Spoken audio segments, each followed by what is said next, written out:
উম্মত, আল্লাহর কাছে একটাই জাতি, একটাই আল্লাহ হিসাব নেবেন, সেটা হলো তুমি ইমানদার কিনা। আল্লাহ কাল কিয়ামত দিন কোরআন সামনে রেখে বিচার করবেন, এই কোরআন সামনে থাকবে। সেই জন্য কালেমা যারা পড়েছে, আমরা যারা কালেমা পড়ে নিয়েছি, আমরা তাদের জন্য আমাদের দিলে স্থান আছে না? আমরা যারা মুসলমান কালেমা পড়া, আমরা সকল আমাদের সেই কালেমা পড়া মুসলমান ভাইদের জন্য আমাদের দিলে ঠাঁই আছে, এটা তো মুসলমানদের কথা। কিন্তু যদি অমুসলিম কোন হিন্দু ভাইও কালেমা পড়ে, তাদের জন্য আমাদের ভালোবাসা আছে না? অবশ্যই থাকবে। সেজন্য আমরা হিংসা বিদ্বেষ ভুলে, আমরা পরনিন্দা পরচর্চা চুগলামি ভুলে একই সাথে হাতের হাত রেখে কাঁধে কাঁধ মিলিয়ে আমরা ভ্রাতৃত্ব অটুট রেখে সম্প্রীতি বজায় রেখে আমাদের শেষ সম্পদ ঈমান নিয়ে যদি আমরা পরকালে পাড়ি দিতে পারি, এটাই কামিয়াব। আর যদি আমরা হিংসা বিদ্বেষ নিয়ে থাকি, দলমত নিয়ে থাকি, তাহলে কিন্তু আমাদেরই ক্ষতি। মনে করুন আমরা একটা জাহাজের যাত্রী, দোতলা জাহাজ। এই দোতলা জাহাজে উপর তলাতে পানির ব্যবস্থা আছে। এবার নিচতলার যাত্রীরা পানির যখনই প্রয়োজন হচ্ছে উপর তলায় গিয়ে পানি আনতে যাচ্ছে। সেখানে কিছু বুদ্ধিমত্তা মানুষেরা তেনারা বলছেন, সেই রে আমরা বারবার উপরে পানি আনতে যাচ্ছি, এতে করে তো ওদের বিরক্ত হচ্ছে, অসুবিধা হচ্ছে, ওদের ডিস্টার্ব করা হচ্ছে। সুতরাং আমরা যে পানির উপর দিয়ে যাচ্ছি, এখানে যদি একটু ছিদ্র করে নেই, তাতে অসুবিধা কোথায়? অনেক পানি পাবো তো আমরা। তাহলে তারাও আর বিরক্ত হবে না, আমাদেরও হয়তো আর কষ্ট করতে হবে না। কথা তো যুক্তিসঙ্গত, তাই না? সে তো ভালো কথাই বলছে। কিন্তু এইটাই যদি কেউ বাধা না দেয়, নিচ তলার যে যাত্রীরা, তারা হয়তো কেউ একজন এটা সাজেশন দিচ্ছে বটে, কিন্তু তারপরে যদি কোনো আটজন বাধা না দেয়, উপরতলা লোকেরাও বলছে সেই যা করে করুক, ওরা তো নিচে আছে, আমরা তো উপরে আছে, সমস্যা কে? তাই যা করে করুক, তারাও যদি বাধা না দেয়, তাহলে জাহাজটা ডুবে যাবে না? উপরতলা নিচতলা সবাই ডুবে যাবে না? আমরা সবাই কিন্তু মানে ওই যাত্রী যারা থাকবে সকলেই ডুবে যাবে। তো ঠিক মুসলমান হিসাবে আমরা যে যেখানেই থাকি না কেন, মুসলমান আমরা যারা কালেমা পড়ে নিয়েছি, আমরা কিন্তু সকলেই ওই একই জাহাজের যাত্রী। মুসলমান হিসাবে আমরা সকলেই কিন্তু ওই একই জাহাজেরই যাত্রী। এবার যদি ভুল আমরা চোখে দেখি, সেটা যদি আমরা ভুল সংশোধন না করিয়ে দিই, ধরিয়ে না দিই, আমরা কিন্তু সকলেই ডুবে যাব। সেই কথা আল্লাহ সুবহানাহু ওয়া তাআলা কুরআনুল কারীমের মধ্যে বলেছেন, কুনতুম খায়রা উম্মাতিন উখরিজাত লিন-নাস তা'মুরুনা বিল মা'রুফি ওয়া তানহাউনা আনিল মুনকার ওয়া তু'মিনুনা বিল্লাহ। যে সৎ কাজের আদেশ করে, অসৎ কাজে বাধা প্রদান করে, সেই প্রকৃত উম্মত আল্লাহর কাছে মনোনীত। কিন্তু এখন সমাজ এত সংকটপূর্ণ মুহূর্তে দাঁড়িয়ে আছে, আপনি অবাক হয়ে যাবেন। এখন লাগিয়ে দেওয়া মানুষ বেশি, বাধা দেয় না। তোমার ক্ষমতা আছে, তুমি একটা হেউ করলে তো মানুষ শুনবে। তুমি একটা পাড়ার প্রতিনিধি, তুমি একটা গ্রামের প্রতিনিধি, সে দেখে, ঝগড়া বাঁধিয়ে দেয়। এই যে মূল্যবান রাত গেল না, শবে বরাতের রাত, শবে মেরাজের রাত, আপনার আসন্ন লাইলাতুল কদরের রাত আসছে। এইরকম মহিমান্বিত যে বড় বড় বড় রাত, আল্লাহ অনেক গুনাহগারের গুনাহ মাফ করেন, কিন্তু 4 শ্রেণীর গুনাহ আল্লাহ মাফ করেন না। তার মধ্যে একটা কাঠি মারা। কাঠি মারা বোঝেন? উস্কে দেওয়া, মারামারি বাঁধিয়ে দেওয়া, ঝগড়া বাঁধিয়ে দেওয়া। আল্লাহ কোরআনুল কারীমের মধ্যে বলছেন, তোমার ক্ষমতা আছে, তুমি হাতের দ্বারা রোখো, তাও যদি না পারো হিকমতের সাথে কথা দিয়ে রোখো। তাও যদি না পারো, সেই পাপের কাজটাকে অন্তর থেকে ঘৃণা করো, আল্লাহর কাছে পানাহ চাও। তা না হলে তুমি বুবা শয়তানে পরিণত হবে। এগুলো আমরা করব না। আমাদের যাদের ক্ষমতা আছে, আমরা হাত দিয়ে রুখবো। যাদের হাতের ক্ষমতা নেই, জবান দিয়ে হিকমতের সাথে রুখবো। তাও যদি না পারি, অন্তত ঘৃণা করে আল্লাহর কাছে পানাহ চাবো। যদি না করি, ওই জাহাজের মতো আমরাও ডুবে যাবো। আল্লাহু আকবার। সেই জন্য আমরা ভুল বুঝবো না, আমরা সকলেই এক ভাই। কথা কি বলছি, কথা কি আলোচনা হবে, সেগুলো শুনবো, সেগুলো আমরা অ্যানালাইজ করে আমরা তারপরে সেটাকে ভাববো, ভুল কি সঠিক কিনা। শুনুন, আমরা শুনি, আসি। একটা মানুষকে দূর থেকে বলছো তুমি ওই খারাপ। আমরা যখন মাদ্রাসায় পড়তাম, আমাদের উস্তাদ হাফেজ সাহেব দিতেন উপদেশ, উপমা, উদাহরণ দিতেন, যে তুমি একটা আঙুল ওই দিকে দেখাচ্ছ, ওই লোকটা খুব খারাপ। তুমি দেখো তোমার দিকে 3টা আঙুল আসে, 3টা আঙুল, তাহলে তুমি ভাবো ওর থেকে 3 গুণ আমি বেশি খারাপ। এই মনোমানসিকতা তোমার ভিতরে যখন আসবে, তোমার ভিতর থেকে অটোমেটিক্যালি তোমার হিংসা বিদ্বেষ চলে যাবে। তখন তুমি প্রকৃত মুমিন হতে পারবে। যাই হোক, অনেক কথা হয়ে যাবে, সংক্ষেপ আলোচনা শেষ করতে হবে, মূল আলোচনায় ফিরে আসি। বিসমিল্লাহির রহমানির রহিম। তারপর কি বলছেন আল্লাহ? ওয়াউলিল আমিরি মিনকুম, তোমাদের মধ্যে যে বিচারক আমির তারও অনুসরণ করো। ফাইন তানাজাতুম ফি শাইইন ফারুদ্দুহ, এবং তোমাদের মধ্যে যখন কোনো সমস্যার সম্মুখীন তোমরা হবে, কোনো সমস্যা নিয়ে যখন তোমাদের মতবিরোধ হবে, তখন তোমরা ইলাল্লাহি ওয়া রাসূলি, আল্লাহ এবং আল্লাহ রাসূলের দিকে প্রত্যাবর্তিত করো। আল্লাহ এবং আল্লাহ রাসূলের দিকে ফিরে যাও। ওনারা কিভাবে চেয়েছেন, ওনারা কি আদেশ দিয়েছেন, আল্লাহ রাসূল কিভাবে বিচার করেছেন, কোন সমস্যার সম্মুখীন যখন তোমরা হবে, আল্লাহ এবং আল্লাহ রাসূলের সিস্টেমের দিকে তাকাও, তাহলে তোমাদের সেটা ফায়সালা হবে। কাদের জন্য এটা? ইন কুনতুম তুমিনুনা বিল্লাহ, যারা আল্লাহ বিশ্বাসী, ওয়া বিল ইয়াউমিল আখির, এবং পরকালে বিশ্বাসী। এই কথাটাকে সবাই মানবে? আমাদের যখন কোনো সমস্যার সম্মুখীন হই আমরা কি করি? গায়ের জোর দেখাই না, কত কিছু করি না? আমরা অনেক সময় ক্ষমতার ইয়েতে যাই না, ইলেকশনের সময় অমক ভাই তমক ভাই করি। আপনি কোনো বিপদে পড়বেন, তমক ভাই আপনাকে ঠেকাবে না। কিন্তু আমাদের আল্লাহ রাসূল উনি মেরাজে গেলেন, আমরা যে বাড়ির দরকার, গাড়ির দরকার, আমরা যে খাবার খাই, ওটার মূল যেটা, সেটা হলো শান্তি, তাই না? আমরা খাবার খাই শান্তির জন্য, আমরা একটা বাসস্থানের প্রয়োজন শান্তির জন্য, আমাদের একটা গাড়ির প্রয়োজন সেটাও শান্তির জন্য। সমস্ত মূল হলো শান্তি।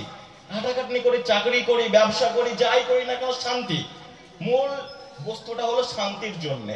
কিন্তু এই শান্তি বা রহমত যেটা আপনারা জানেন, আল্লাহ রাসূল যখন মেরাজে গেলেন, আল্লাহ বললেন যে আমার জন্য তুমি কি তোহফা এনেছো, আমার জন্য তুমি কি উপঢৌকন নাজরানা কি এনেছো আমার বন্ধু? তখন আল্লাহ রাসূল বলেন আত্তাহিয়াতু লিল্লাহি ওয়াস সালাওয়াতু ওয়াত তাইয়্যিবাত। আত্তাহিয়াত, আল্লাহ সমস্ত কথার ইবাদত, সমস্ত মালের ইবাদত, জানের ইবাদত একমাত্র আল্লাহ তোমারই জন্য। সমস্ত মৌখিক ইবাদত কোনটা? সুবহানাল্লাহ, আলহামদুলিল্লাহ, জিকির আজকার যেগুলো। আর মালের ইবাদত কি? অর্থ ব্যয় করা, সম্পদ ব্যয় করা। যতগুলো আমি ব্যয় করেছি আল্লাহ তোমার জন্য, এগুলো কুরবান, তোমার জন্যই সবকিছু। আর কি শারীরিক ইবাদত, শীতকালে ওযু করা কষ্ট হয়, রোজার মাসে রোজা রাখা, এগুলো শারীরিক ইবাদত। যত রকমের ইবাদত হয় আল্লাহর সন্তুষ্টি হাসিলের জন্য, যত কিছু আমরা করে থাকি, আল্লাহর নবী বলছেন সবকিছু আল্লাহ একমাত্র তোমারই জন্য। তখন আল্লাহ কি বলছেন? আসসালামু আলাইকা আইয়ুহান নবী, হে নবী তোমার উপর আমার সালাম, শান্তি, রহমত। আল্লাহু আকবার, সুবহানাল্লাহ। আল্লাহ রাসূল তখন কি বলছেন? আসসালামু আলাইনা ওয়া আলা ইবাদিল্লাহিস সালিহিন। হে আল্লাহ, শুধু আমার উপরে নয়, শুধু আমার জন্যই শান্তি রহমত একা থাক, সীমাবদ্ধ থাক, তাই নয়, বরং আসসালামু আলাইনা ওয়া আলা ইবাদিল্লাহিস সালিহিন, তোমার যত ইবাদি বান্দা আছে তাদের উপরেও এই রহমত অবতীর্ণ হোক। বলুন সুবহানাল্লাহ। তাহলে আমাদের মডেল হবে কে? আমাদের নেতা হবে প্রকৃত কে? যিনি মেরাজে, যিনি আর কাছ থেকে শান্তি আসে। আমরা চাকরি করি, ব্যবসা করি, খাবার খাই, গাড়ি চালাই, প্লেনে চলি শান্তির জন্য, বড় বিল্ডিং আমরা বানাতে চাই শান্তির জন্য। এই শান্তিটা যেখান থেকে উৎপত্তি, সেই আল্লাহ মহান স্রষ্টা, যিনি শান্তি দিচ্ছেন, স্বয়ং তিনি নিজে শান্তি দিয়ে দিচ্ছেন আল্লাহ রাসূলকে। উনি একার জন্য নিচ্ছেন না, সকল উম্মতের জন্য নিচ্ছেন। সুবহানাল্লাহ। আর আমরা অমক ভাই তমক ভাই করি। আপনার একটা কোন কাজের স্যাংশন হলো, সেটা সে দেখা গেল, কেউ ভুল বুঝবেন না, আমি একটা উপদেশ দিচ্ছি।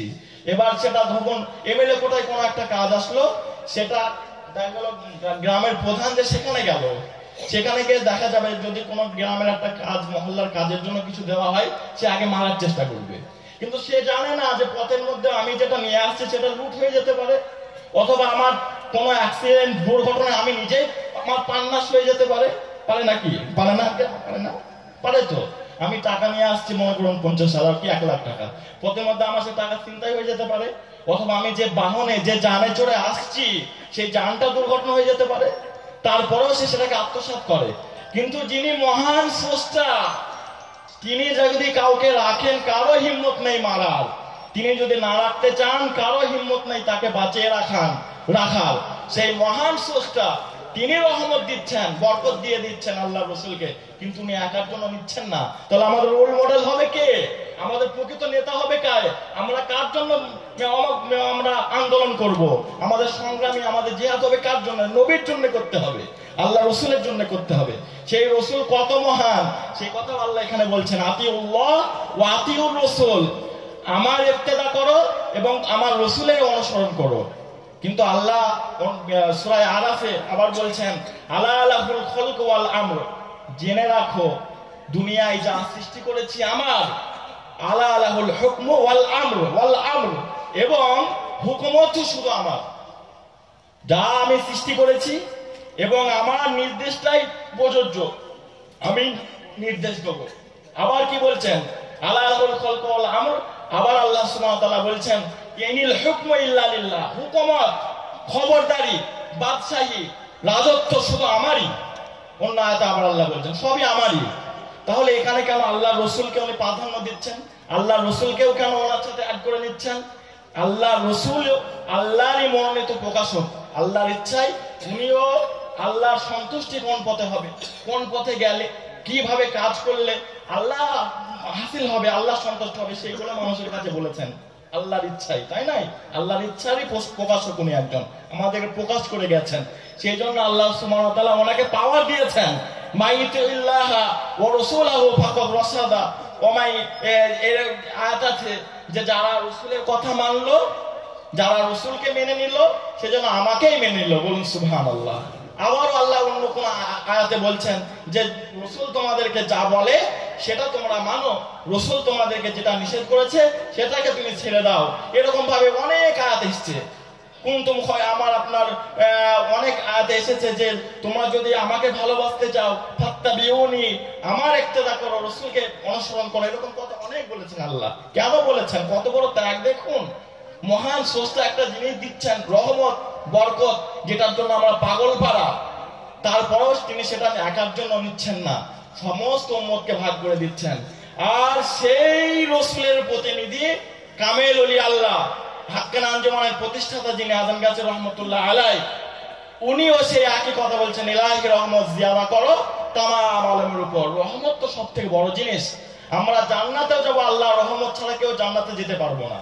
আমরা যতই রোজা রাখি, হজ করি, ওমরা করি, দান সাদাকা করি, যত কিছুই করি না কেন, আল্লাহ রহমত ছাড়া আমরা কেউই জান্নাতে যেতে পারবো না। সেই জন্য সেই রহমতটা কত বড় মহান ব্যক্তিত্ব, কত বড় মহান ব্যক্তি না হলে এত বড় কথা বলতে পারে? আচ্ছা আপনি বলুন তো, কেউ যদি বলে ভাই আমার ছেলে আগামীকাল নিয়োগ হবে, তো তুমি বাড়ি চলো, আমার বাড়ি চলো, একটু ক্ষীর খেয়ে আসো। আপনি ভালো জিনিস করছেন, খাওয়াবেন, তার মনে মনে একটা ঈর্ষা হবে, আমার ছেলে তোমার ছেলের ক্লাসমেট, তোমার ছেলে আজ প্রতিষ্ঠিত হয়ে গেল, আমার ছেলে পেল না, মনে একটা ঈর্ষা হবে। আপনার ভালো দেখলে আর আপনার ভাই ভাইদের রাগ হবে, আপনার পড়শি রাগ হবে, হবারই কথা, আমাদেরও হয়। আমি বলার অনেক উদ্দেশ্য আছে। সেই জন্য কিন্তু কত বড় মহান ব্যক্তিত্ব, যে আল্লাহওয়ালা, কত বড় আল্লাহওয়ালা মহান লোক না হলে এত বড় কথা বলতে পারে, সবার জন্য দোয়া কেউ করতে পারে? আমরা মুখে যারা বলি, আমরা তো বক্তা, আমরা কথার সাথে কাজের মিল রাখতে পারি না। কিন্তু ওলি আল্লাহরা জিনারা, যারা ওলি আল্লাহ কামিল, তারা কথার থেকে কাজ করেন বেশি। ইমাম গাজদালী রহমতুল্লাহ আলাইহি সেই কথাই বলেছেন যে প্রকৃত হাক্কানি আলেম সেই যার কথা আর কাজের মধ্যে মিল থাকবে। যাই হোক, আল্লাহ সুবহানাহু ওয়া তাআলা কি বলছেন যে যখন তোমাদের মধ্যে কোনো মতবিরোধ হবে, তখন তোমরা আমার এবং আল্লাহ রাসূলের দিকে ফিরে আসো। এবং কারা ফিরে আসবে? যারা আল্লাহ বিশ্বাসী, আখিরাতে বিশ্বাসী, তারাই এই কাজটা করবে। যারা পরকালে বিশ্বাসী নয়, আল্লাহকে বিশ্বাস করে না, তারা কেন নবী রাসূলের কথা শুনবে? তারা কেন কোরআনের হুকুম মতো, আইন মতো তারা মানবে, বিচার করবে? তারা তো করবে না। কিন্তু তোমরা যারা পরকালে বিশ্বাসী, তারা তোমরা আমার দিকে, আমার রাসূলের দিকে ফিরে আসো। তাহলে কি হবে? যালিকা খায়র, এটাই তোমাদের জন্য উত্তম, ওয়া আহসান, ভালো, তাওয়িলা, পরিসমাপ্তি, এবং এর পরিণামটাও হবে ভালো। তাহলে এই যে উলুল আমর যে কথাটা আমি বললাম, দেখেন উলুল আমরি মিনকুম, এই আমির এই শব্দটা নিয়ে আজ যে কত কত বিজনেস হচ্ছে জানেন আপনারা? দুঃখজনক হলেও সত্য, দুঃখজনক হলেও সত্য। এই আমির, এই যে আয়াতটা, এটা তো আল্লাহ রাসূলের জামানার আয়াত, তাই নাই? আল্লাহ রাসূলের জামানার আয়াত তো এটা, কোরআন তো আল্লাহ রাসূলের জামানায় এসেছে। আল্লাহ রসুলের জামানায় আবু বকর সিদ্দিক রাদিয়াল্লাহু তাআলা আনহু ছিলেন, ওমর ফারুক রাদিয়াল্লাহু তাআলা আনহু ছিলেন, আলী রাদিয়াল্লাহু তাআলা আনহু ছিলেন, ওসমান গনি রাদিয়াল্লাহু তাআলা আনহু ছিলেন। এরকম বিশিষ্ট বিশিষ্ট সাহাবা আজমাইনও জীবিত অবস্থায়, ওনারা জীবদ্দশায় ছিলেন আল্লাহ রসুলের। তাহলে এই আয়াতটাও সেই সময় অবতীর্ণ হয়েছে। আল্লাহ কাদেরকে বোঝাতে চেয়েছেন, কাদের কথা বলেছেন, এবং আল্লাহ রসুল কাদেরকে বোঝাতে চেয়েছেন? আমির তো হিন্দু সম্প্রদায়ের আমির থাকে, তাই নাই? খ্রিস্টান সম্প্রদায়ে তো একজন নেতা থাকে, চোরদের মধ্যে তো একটা নেতা থাকে, তাই নাই? ইসরায়েলে তো একটা নেতা আছে, তাই নাই? সেই রকম নেতার কথা বলছে আল্লাহ। কিন্তু এই আমিরের কথা নিয়ে শরীয়তি ভাবে, ইসলামিক ভাবেও ব্যবসা চলছে। আপনার নেবেন, আমার দল ভালো, আমার কাছে এসো, আমি আমির তাই সাই, এরকম করে কোটি কোটি টাকার বিজনেস তারা করছে, জানেন আপনারা? খোঁজ নেবেন, দুঃখজনক হলে সত্য। অনেক দল এই আমিরের শব্দ নিয়ে, যে আমরা শ্রেষ্ঠ আমির, আমাদের পথে এসো, আমরা করো, কোটি কোটি টাকার বিজনেস করছে তারা। মনোমালিন্যতা, ফাটল ধরে গেছে তাদের ভিতরে, অনেক প্রমাণ আছে, আপনারা অবাক হয়ে যাবে। কিন্তু আদান গাছী রহমতুল্লাহ আলাইহি নিজের জমিদারি, প্রতিপত্তি, সম্পত্তি, বিষয় আশয় সমস্ত কিছু বিসর্জন দিয়ে, জনস্বার্থে ওয়াকফ করে দিয়ে উনি ফকির জিন্দেগি হাসিল করেছেন, আর সেই মতো আমাদেরকে দীক্ষা দিচ্ছেন। সেই জন্য মিলে যাবে। দেখুন, আল্লাহ রসুলের পর অনেকে আবার বলে যে আমরা কেন কোরআন মানবো, পীর ধরবো, ওলে আল্লাহর কাছে কেন যাব? কোরআন জন্য এরকম কথা বলে না। আমি কোরআন সুন্নাহ মাফিক চলবো। কোরআন সুন্নাহ যে আপনি পড়বেন, তো কোরআন সুন্নাহর জন্য উস্তাদ ধরতে হবে না? উস্তাদ শিক্ষাগুরু অবশ্যই লাগবে। আমাদের এর মধ্যে অনেক স্কুল টিচার আছেন, অনেক মাস্টাররা আছেন, আমার অনেক চাচাজিরাও আছেন, বড় বড় পোস্টে তেনারা আছেন। কিন্তু তেনারা চাইলে, তেনারা স্কুল টিচার, তেনারা চাইলে তো তেনার সন্তানকে বাড়ি বসে শিক্ষা দিতে পারেন, তাই নাই? 5, 6 এর বই কিনে সেই সিলেবাস গুলো নিয়ে তেনারা তো পড়াতে পারেন। তেনারা কেন আরেকজন স্কুলে আরেকজন মাস্টারের সান্নিধ্য তেনার সন্তানদেরকে পাঠান? উস্তাদ লাগবে। উস্তাদ না লাগলে তো আপনি শিক্ষা অর্জন করতে পারবেন না। অনেক এই বর্তমান জামানা যা পরিস্থিতি, খুব সংকট পরিস্থিতিতে আমরা আছি। এখন ধর্ম নিয়েও আধুনিকতা, নফলে তো কেউ পাত্তাই দেয় না, পাত্তাই দিতে চায় না। আপনার সুন্নত ওয়াজিব গুলো কেউ আজকাল, সুন্নতে তো কেউ পাত্তা দেয় না, নফলের পাত্তা দিতেই চায় না, সুন্নত গুলো নিয়ে বিদ্রুপ করে, ওয়াজিব ফরজ নিয়েও অনেক সময় বিভিন্ন রকমের মাসালা দেখায়। ওই যে বলে কসর, এই আয়াতগুলো অনেক লাগবে আছে, তার কোরআনের পাকের মধ্যে আয়াত এসছে যে ওই যে আমরা বলি না কসরের রোজা বা কসরের নামাজ, ফরজ নামাজ কসর করলে বাড়ি থেকে 40 কিলোমিটার দূরে গেলে 4 রাকাতের জায়গায় 2 রাকাত করতে হয়। রোজা তুমি চাইলে করতে পারো, ফরজ রোজা ছাড়তে পারো, অন্য সময় করতে পারো, এগুলো মাপ আছে। কিন্তু পরক্ষণে আল্লাহ সুবহানাহু ওয়া তাআলা কোরআনুল কারীমের মধ্যে বলছেন, যদি তোমরা পারো, যদি এর মধ্যে রোজা রাখতে পারো তাহলে ভালো। তাহলে আমরা কেন এরকম বিভেদ আমরা সৃষ্টি করি, ফাটল সৃষ্টি করি? আমরা অহেতুক আধুনিকতা, ধর্ম নিয়ে আধুনিকতা। অনেকজন সালাম ফিরে চলে যায়, দোয়াও করে না, নফল সুন্নত তো দূরের কথা। আপনি একটা সাইকেল কিনলেন, সাইকেলটার দাম 5,000 টাকা, সাইকেলের যে ভোল্টেও তার দাম 1.5 থেকে 2 টাকা, তাই নয়? আপনার সেই ভোল্টেওটা যে নষ্ট হয়ে যায় 2 টাকা, আপনি নেবেন না।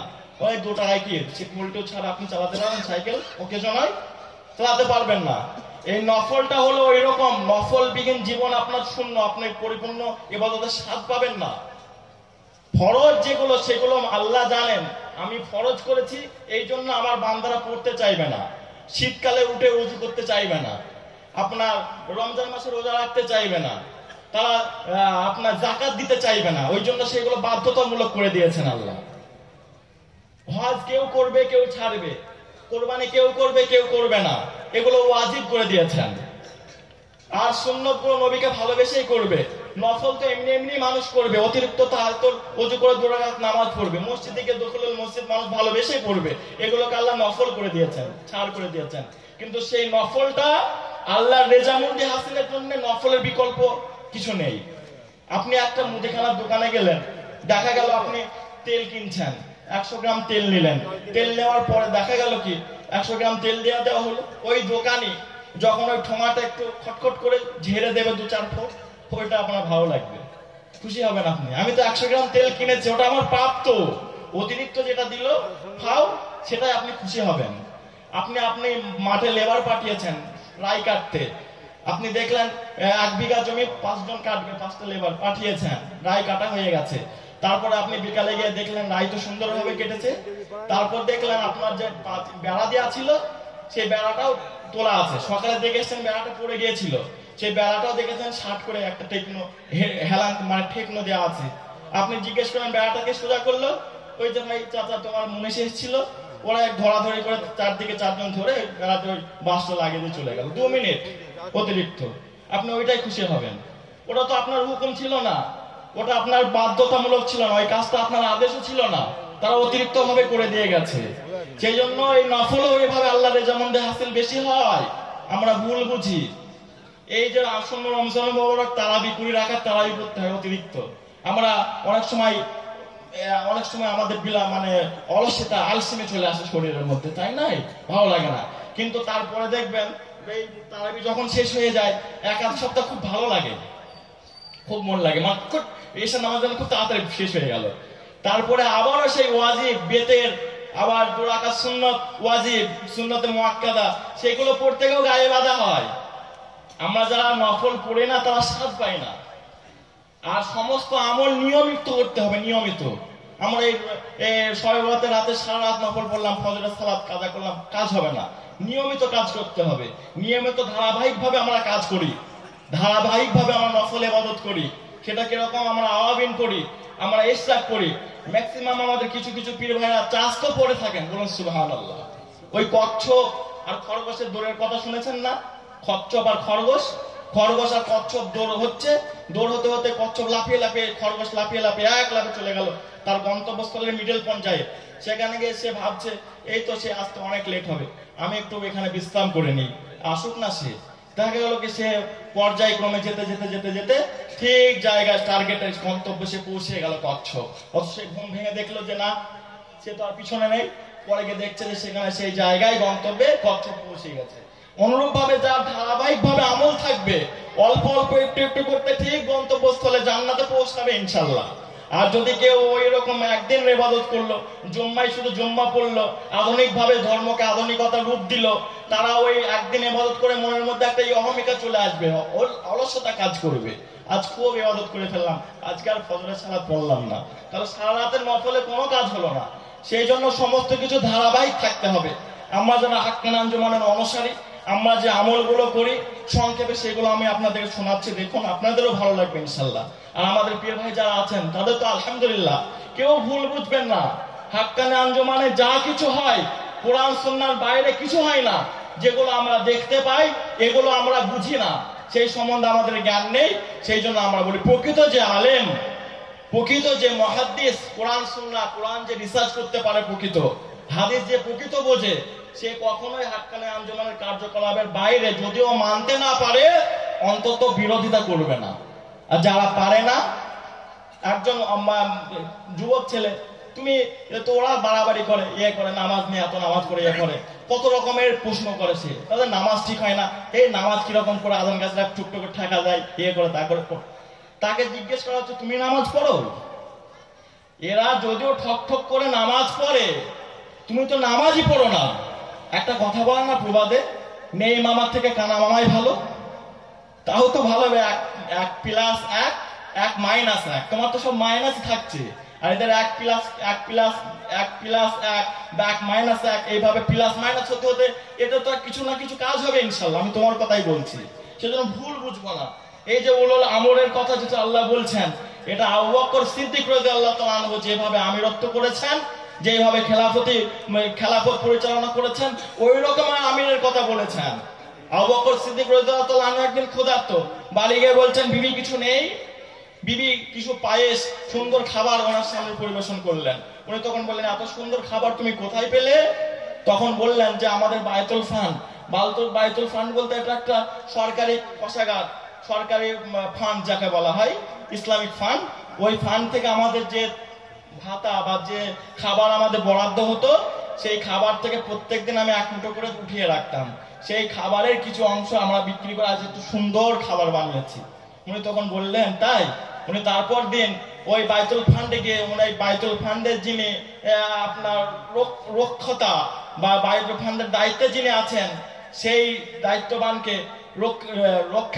রক্ষককে বলছেন যে কাল থেকে আমাকে এক মুঠো পরিমাণ খাবার জন্য আমার বাড়িতে কম যায়, বলুন সুবহানাল্লাহ।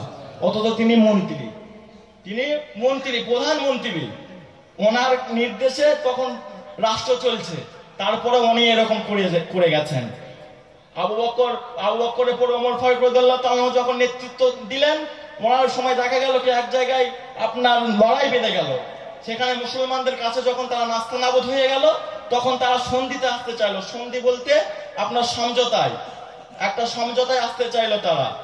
তখন তারা বলল, আপোষের মধ্যে তারা বলল যে আমরা একটা আপোষ করব, তো তোমাদের যে আমির, যে এখন বর্তমান নেতা মন্ত্রী, তাকে আসতে হবে এবং আমাদের এই সন্ধি নামায়, আপোষ নামায় তিনাকে ডাইরেক্ট নিজের হাতে সই করতে হবে, তাহলে আমরা তোমাদের কথা মানবো। মুসলমানরা তো দয়ালু, তাই নয়? দয়ালু সাহাবারা তো কত মহান। সেদিন একটা গজল শুনছিলাম যে জন্ম যদি আমার নবীর জামানায় হতো কেমন হতো, কি বাহাদুরি কথা, আমি কেমন হতো নবীর জামানায় জন্ম হলে। আমরা সাহাবারা যেভাবে গলা কাটিয়েছে, বুকে হাত দিয়ে বলুন তো, আমরা ওইভাবে গলা কাটাতে পারতাম? আমরা ওইভাবে যেতে পারতাম? আল্লাযিনা ইয়াযকুরুনাল্লাহা কিয়ামান ওয়া কুউদান ওয়া আলা জুনুবিহিম ওয়া ইয়াতাফাক্কারুনা ফি খালকিস সামাওয়াতি ওয়াল আরদ রব্বানা মা খালাকতা হাযা বাতিলা সুবহানাকা ফাকিনা আযাবান নার। যখন কোনো মানুষ দাঁড়িয়ে, বসে, শুয়ে, যে কোনো অবস্থাতে আল্লাহ এই সৃষ্টির রহস্য নিয়ে গবেষণা করবে এবং ভাববে, এবং ভাবার পরে সে বলতে বাধ্য হবে, রব্বানা মা খালাকতা হাযা বাতিলা, হে আল্লাহ, এই পৃথিবীতে তুমি যা কিছু সৃষ্টি করেছো, কোনো কিছুই অনর্থক সৃষ্টি করোনি, সমস্ত কিছুই তোমার হিকমত আছে, তার মধ্যে তোমার কোনো না কোনো করোনা আছে, সেই জন্য তুমি সৃষ্টি করেছো। সে বলতে বাধ্য হবে। একজন পথে যেতে যেতে ক্লান্ত হয়ে একটা গাছতলায় ঘুমিয়ে আছে, শুয়ে পড়েছে, যে রেস্ট করার পর দেখা গেল কি, সে দেখলো সে যে গাছের নিচে শুয়ে আছে সেটা বট বৃক্ষ, বড় বট গাছ। তখন সে মনে মনে ভাবছে, পাশেই জমি, ক্ষেত, সেখানে আপনার কুমড়ো গাছ আছে। তখন সে মনে মনে ভাবছে, আল্লাহ তোমার কি সৃষ্টি কৌশল, কি রহস্য, এই মোটা বড় বট গাছ এত শক্তিশালী, এর শাখা প্রশাখা শিকড় গুলো কত মজবুত, আর কত বড় মোটা গাছ, এই গাছে তুমি এতটুকু ফল দিয়েছো, আর এই দড়ির মতো একটা লতা পাতা, তাতে এত মোটা বড় বড় ফল, কুমড়ো। তার মনের মধ্যে এটা তার সিস্টেমে, তার বিবেকে যেন কেমন মনে হচ্ছে। হঠাৎ দেখা গেল কি ওই বট ফল একটা তার কপালে পড়ে গেল। তখন তার কনক নড়ল, এই আল্লাহ, আজ যদি এই মাটির ফল এই বট গাছে হতো, আর ওই বট ফল যদি মাটি হতো, আর ওই ফলটা বট গাছে থাকলে ওই ফলটা যদি আজ আমার কপালে ভাই নাকে পড়তো, আমি কোথায় যেতাম, আমার কি অবস্থা হতো। রব্বানা মা খালাকতা হাযা বাতিলা, আল্লাহ তুমি অনর্থক কোনো কিছু সৃষ্টি করোনি, তোমার সৃষ্টির মধ্যে হিকমত আছে, সে বলতে বাধ্য হবে। সেজন্য আমার নবীর জামানায় যাই না, আমরা দুর্বল ইমান। আমাদের যদি বলা হয় তুই মুসলমান, আমরা ধমক দিয়ে বলবো আমার নাম গণেশ, এরকম বলবো, আব্দুল্লাহ, কিন্তু নাম লুকিয়ে দেবে, এরকম আমি দেখেছি প্রমাণ। গণেশ বলছে, এই কার্তিক, ট্রেনের মধ্যে এই গণেশ কার্তিক সাজাচ্ছে হিন্দুদের দেখাচ্ছে, যাতে আমার নামটা মুসলমানের নাম না হলে হয়তো আমাকে রেহাই দেবে। কি ইমান আমাদের! আমরা ওই নবীর জন্য গলা উৎসর্গ করতে পারতাম, আমাদের শের কাটাতে পারতাম। মুখে আমরা বলছি নবীর জামানায় জন্ম হলে কি রাও হতো, কত সস্তা, হিকমত। আমরা এখন ওলিদের জামানায় এসছি, এর মধ্যেও হিকমত। সেই জন্য যেটা বলছিলাম, ওমর ফারুক রাদিয়াল্লাহু তাআলা আনহু, উনি যখন গেলেন ওই সন্ধি নামায় সই করার জন্য, উনি সেখানে আলী রাদিয়াল্লাহু তাআলা আনহুকে দায়িত্ব দিয়ে গেলেন, সাময়িক দায়িত্ব ইনচার্জে রাদিয়াল্লাহু তাআলা আনহুকে বসিয়ে দিয়ে ওনার সঙ্গে একটা ভৃত্য মানে গোলাম, একটা খাদেম নিলেন এবং একটা বাহন নিলেন, উট। ওই উট নিয়ে দুজন যখন যাচ্ছেন, যেতে যেতে মনে করুন এখান থেকে কৃষ্ণনগর যাবে, এই চাপড়াই যাওয়ার পরে ওমর ফারুক রাদিয়াল্লাহু তাআলার মনে প্রশ্ন জাগলো, সেই তো, আর ওই বাহনটা, উটটা এমন সবল ছিল যে একসাথে দুজনকে বহনও করতে পারতো না, একসাথে ওই দুজন চড়বে কেউ পারতো না। সেই জন্য খাদেম লাগাম ধরে যাচ্ছে, ওমর ফারুক রাদিয়াল্লাহু তাআলা সেই উটের উপর বসে আছে। বসে আসার পরে ওনার মনে বিবেকে সাড়া দিল, মুসলমান হামদর্দি হতে হবে, মুসলমানের মধ্যে আপনার ভ্রাতৃত্ব থাকতে হবে, আপনার মানবতা থাকতে হবে।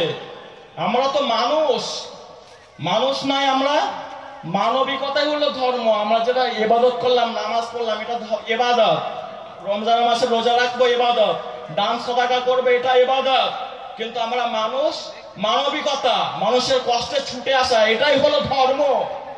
মানুষের কষ্টে যদি আমরা পাশে না যেতে পারি, মানুষকে ভালোবাসতে না পারি, আপনি বড় পোস্টে চাকরি করেন, আপনি ব্যবসা করেন, বিজনেস করেন, আপনার অনেক টাকা, আপনার পাশে বা একান্নবর্তী ফ্যামিলি বা আপনার ভাই আলাদা থাকে, আপনার সন্তানের জন্য আপনি খাবার নিয়ে আসছেন, দামি খাবার, আপনি দেখাচ্ছেন এই কালাকানটা খাওয়ানো হয়েছে বাবুকে, দুধটা পায়েসটা খাওয়ানো হয়েছে বাবুকে, না, আপনার যে ছোট ভাইপো আছে তাকেও খাওয়ান। আপনি ফল এনেছেন, এই আনারসটা খাওয়ানো হয়েছিল, কমলা লেবুটা খাওয়ানো হয়েছিল, না, ইলিশটা দেওয়া হয়েছিল, এরকম বলা চলবে না।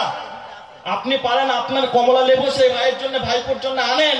যদি তাও না পারেন, সেই খোসা এমন জায়গায় ফেলে আসেন যাতে আপনার ওই ভাইপোর দৃষ্টিগোচর না হয়, তবে আপনি মুসলমান, আপনি ধর্মের মধ্যে আসলেন।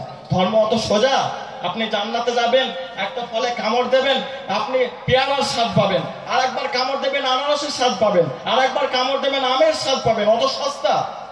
সামান্য 30,000 টাকার চাকরির জন্য কত আপনাকে মেধা নষ্ট করতে হয়, কত পরিশ্রম করতে হয়, 250 টাকার জন্য কত শ্রম দিতে হয়, আর আপনি অনন্তকালের জন্য জান্নাতে যাবেন, আপনার যৌবন শেষ হবে না, সুখ সুখ সুখ, তার জন্য একটু কুরবানি করতে হবে না? মানবিকতা, এই মানবতা যদি আমাদের ভিতরে না থাকে, আমরা ধর্মই আসতে পারলাম না। মানবিকতা আমাদের মধ্যে জাগ্রত করতে হবে। আল্লাহ আমাদের তৌফিক দিন, আমাদের ভিতরে মানবতা বেশি বেশি দিন, আমরা যেন মানুষের কষ্টে আসতে পারি। আল্লাহ সেই তৌফিক দিন। আল্লাহুম্মা আমিন, আল্লাহুম্মা আমিন। ওই ওমর ফারুক রাদিয়াল্লাহু তাআলার মনে মানবতায় বাঁধলো। উনি তখন ভাবছেন, এ আল্লাহ, আমি তো মানুষ, ও আমার খাদেমও তো মানুষ, ওই দূর থেকে হুদয় থেকে এই চাপড়া পর্যন্ত হেঁটে হেঁটে আসলো আমাকে চড়িয়ে নিয়ে, ওরা তো কষ্ট হচ্ছে, এই খাদেম আসো, তুমি চড়ো। তখন সে করজোরে, হুজুর আপনি থাকতে আমি কেন চড়বো, এ তো হয় না, আমার আদেশ চড়ো। উনি তখন চললেন। কি মানবিকতা, মানবতা! তারপর দেখা গেল কি, এই পর্যায়ক্রমে, পালা কর্মে, এখান থেকে 9 মাইল উনি যাবেন, 9 মাইল থেকে আপনার 9 মাইল থেকে আপনার কি রে সীমানগর যাবে আরেকজন, এবং পর্যায়ক্রমে পালাক্রমে যেতে যেতে দেখা গেল কি, যে গন্তব্যস্থল যেখানে সন্ধি নামা চুক্তি হচ্ছে, সই করতে হবে, সন্ধিতে আপোষ হবে, সেই জায়গায় যখন পৌঁছেছেন, দেখা গেল কি সেই সময় পালা পড়েছিল সেই খাদিমের উপরে চড়া, আর এবং ওমর ফারুক রাদিয়াল্লাহু তাআলা আনহু আমিরুল মুমিনিন, বাদশাহ, মন্ত্রী, প্রধানমন্ত্রী, ওনার ওই লাগাম ধরা পালা পড়েছিল। উনি তখন লাগাম ধরে যখন যাচ্ছেন, ওখানে যত ইহুদি নাসার খ্রিস্টানরা ছিল সকলে তখন অভ্যর্থনা জানানোর জন্য, সাধুবাদ জানানোর জন্য মুসলমানদের কাছে হেরে যাচ্ছে। আমাদের স্বভাব তো এরকম, গায়ের জোর তাকে গিয়ে তেল দেবে, একজন অসহায় দুর্বল তার পাশে দাঁড়াও, কেন তার কাছে যাচ্ছ? ক্ষমতার মালিককে রাখে কে? আল্লাহ।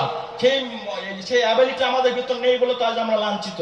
এই যে ফিলিস্তিনে এত অত্যাচার হচ্ছে, কুরআনুল কারীমের মধ্যে এসছে, দুর্বলের পাশে দাঁড়াও, দুর্বলের সহায় হও, নতুবা তোমাদের কি হয়েছে? তোমরা কেন বোবা হয়ে গেছো, বধির হয়ে গেছো, তোমরা অন্ধ?